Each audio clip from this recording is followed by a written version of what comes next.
Today we're going to talk about how to attach our slabs to create our slab mug. So here's a sample that I showed you previously using the stoneware or white clay body, though we will be using our red clay body. So at this stage you should have rolled out your pieces, both your base and the long piece for their form, using your cardboard template. Do not worry about making a handle yet. If you make it too early, it will dry out and you won't be able to get the flex that you need and it will crack. So I have been keeping my pieces on a board.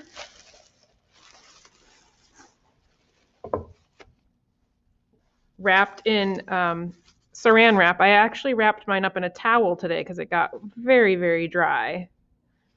So you can always wrap things in a towel to rehydrate them. And I'm also resting my pieces on a board and newspaper so they don't stick to the board, but the board will keep them nice and flat. And when handling your slabs, you'll want to be very careful. You want them to stay nice and flat and a nice even consistency throughout. And I mentioned it being about the thickness of my pinky.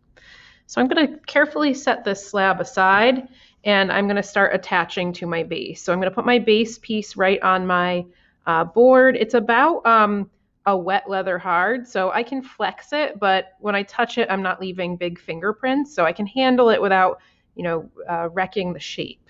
The other thing I'm going to need is my slip mixture, my toothbrush, my modeling tool, good for blending, and something to make some scoring marks with. So, your toothpick or your bamboo skewer would do a good job with that. So the first thing I'm going to do is go around and rough up my circle. So I'm going many different directions with my tool to make sure that I get a really nice attachment. So I'm doing scoring right now, and I've done that on the entire outside of my piece. I recommend that you put your slab on the outside of your piece versus on the inside because it will follow the shape. You might want to, before you even get too much further here, is just hold up your slab and make sure that you've made it long enough. If you follow the directions of the 10 inches, it should match nicely. But if it's a little bit too snug, you can always cut down your circle a little bit. So that actually looks really good. Okay. Then I'm going to take and the edge here is also going to get scored. So I'm going to go ahead and do that. So I've gone through and I've scored going multiple directions. And then I am also going to be scoring the edges that are going to be attached. So I'm going to go through and do that with my stick. Again, going multiple directions.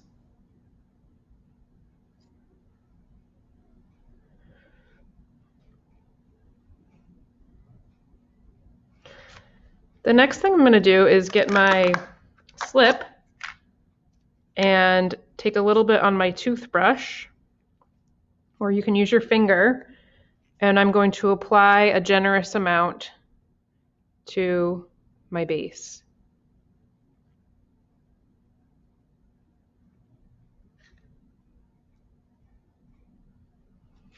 I'm also going to apply a generous amount to the bottom of my slab.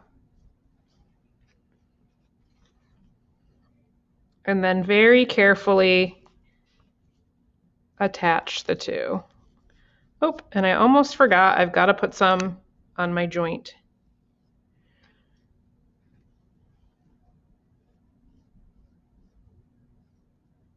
It's okay if it gets messy, you're going to go in and smooth this later. If your slab was very, very wet, you might find that this kind of collapses and doesn't hold its shape. So it should be firm enough that you can curl it without it collapsing, but not so firm that it cracks. So it's kind of a delicate balance. And now I'm taking and joining this here. I'm going to actually lay this on its side so you can kind of see the process.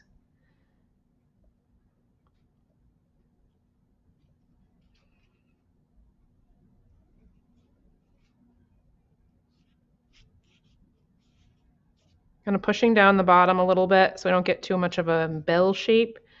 And then I'm going to fill in that joint with a little bit of the remaining clay.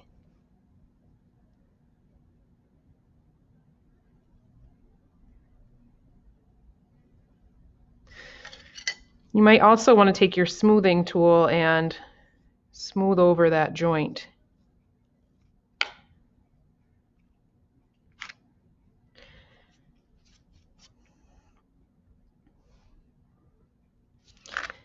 I'd also recommend that you turn the pot over and then press the slab into the base very gently and use your fingers to smooth over any evidence of a joint.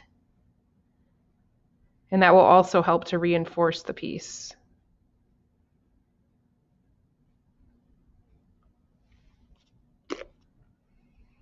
If it looks a bit misshapen after turning it over, you might want to come back with your fingers.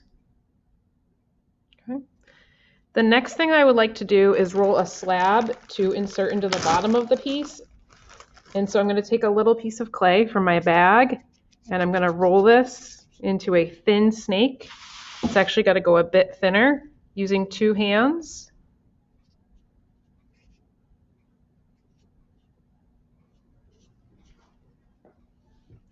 And then I'm going to use my skewer to kind of rough up the inside edge of my piece. So I'm just going on the very edge of where the base and the piece meet.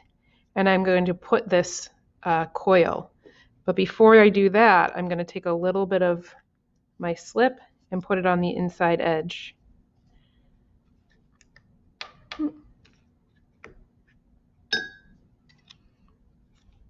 And I might also rough up my coil a little bit.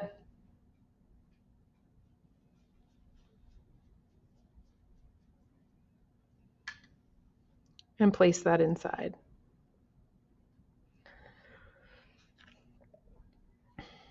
This can be tricky because you're trying to get your hand into a deep space, but it will help to reinforce your piece. I also recommend that you do a coil on the inside of the joint that you have on the outside here. So I would put a coil here too. So you can see the coil, it's not very well blended right now. So now I'm going to go through with my tool and work on blending that. So I have attempted to further blend this using my modeling tool, and I was going kind of back and forth against the wall, but that was quite difficult to get to really see what I was doing. So another thing I did is take my finger and dipping it in some water, just went through and kind of smoothed the edge. I also used my little sponge by dipping it in water, squeezing it out, and just kind of going around and smoothing it as well. Okay. I'm also going to go in and reinforce this wall with a coil, a very small coil, and it'll be a little easier to smooth that out. If you don't reinforce this wall, oftentimes what happens is this forms a crack when it gets fired. So having a coil there will help to reinforce it. The other thing that I recommend doing is right now this piece has a rather thick rim and it's just kind of sticking straight up. If you were going to drink out of this, it would feel a little bit chunky. So I recommend put your fingers in the water and just go around, and all I'm doing is kind of holding my fingers like this, and I am smoothing to create a softer rim. I'm kind of smoothing and then gently pinching to round and soften the rim. I could even curl the rim over if I wanted to give it a little bit more softness.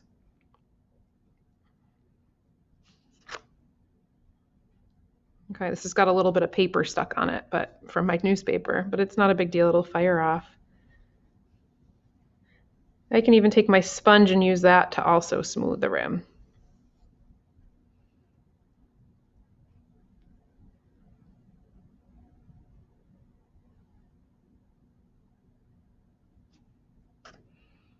All right, so my next step is putting a coil in here, and then my next video will be showing you how to add a handle.